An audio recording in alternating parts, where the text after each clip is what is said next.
L'instruction est obligatoire en France depuis la loi de 1882, mais l'école ne l'est pas. Voyons ensemble quelle instruction se fait. Les termes pour parler d'instruction hors école ne manquent pas. Parler d'école à la maison, c'est associer l'école à une pratique qui en est parfois très éloignée et nourrit donc les amalgames.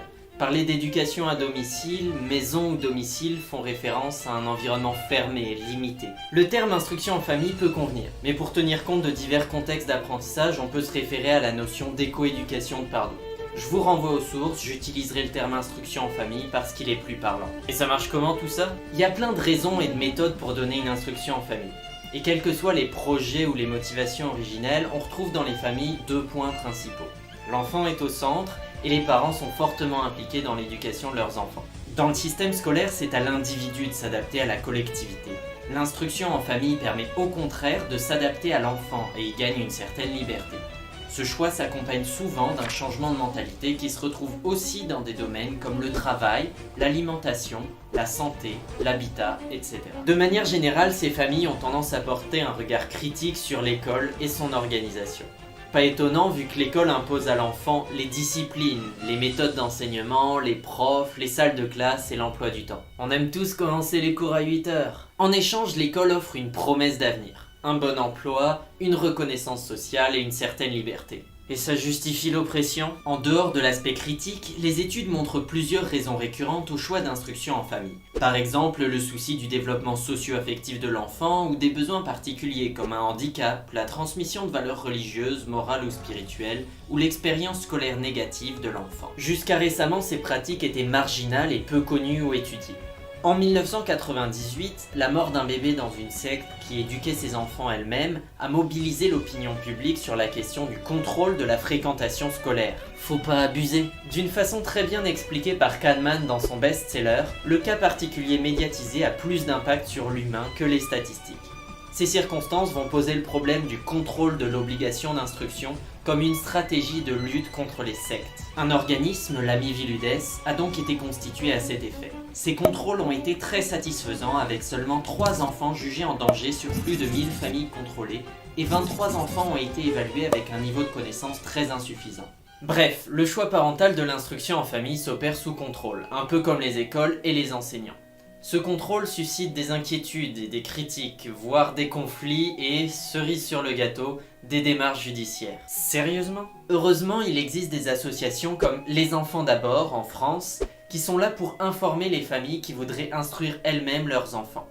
Elles vont notamment servir à détruire un certain nombre de préjugés. Le premier sur la légalité. En France, c'est bien légal pour des parents d'instruire leurs enfants à condition d'en faire une déclaration annuelle en mairie et à l'inspection académique.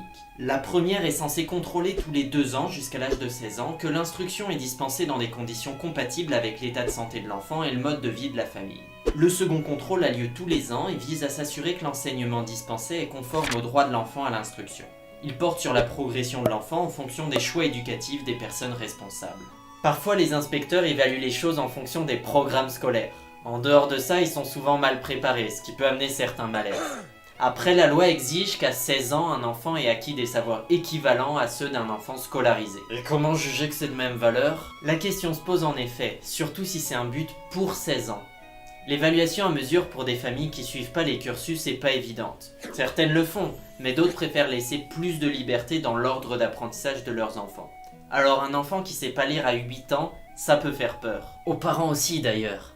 Le deuxième préjugé concernerait un manque de socialisation des enfants. Entre le rassemblement des différentes familles facilité par les associations, la possibilité d'activités extrascolaires avec des enfants du système traditionnel, ou le fait de côtoyer des groupes d'âge, de milieux et de langues divers ne manque pas de créer toutes sortes de liens sociaux.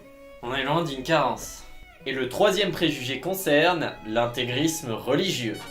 Le programme mis en place par l'État montre bien qu'il s'agit de cas isolés et très minoritaires. Après, c'est vrai que la liberté est une porte ouverte sur le risque.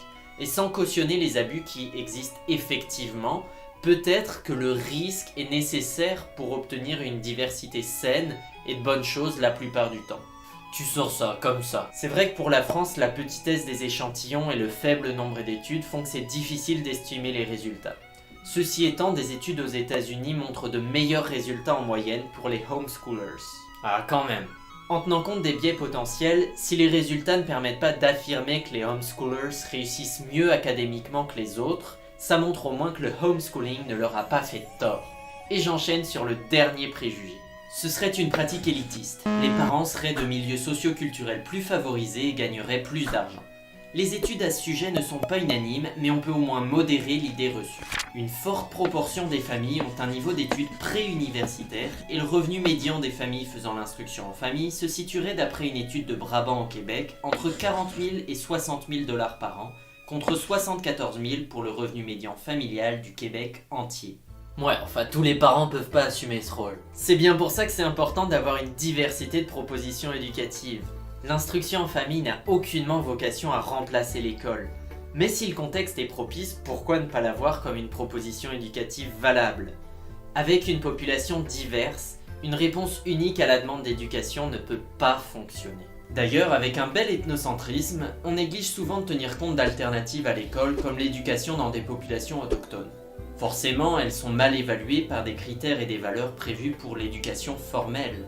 On peut prendre l'exemple de populations inuites du Groenland où des garçons entre 8 et 10 ans accompagnent leur père à la chasse, dont l'enseignement est surtout basé sur l'exemple. Promis, ils apprennent vite. C'est bien établi que les enfants se développeront mieux dans un contexte riche et diversifié que stérile et contrôlé.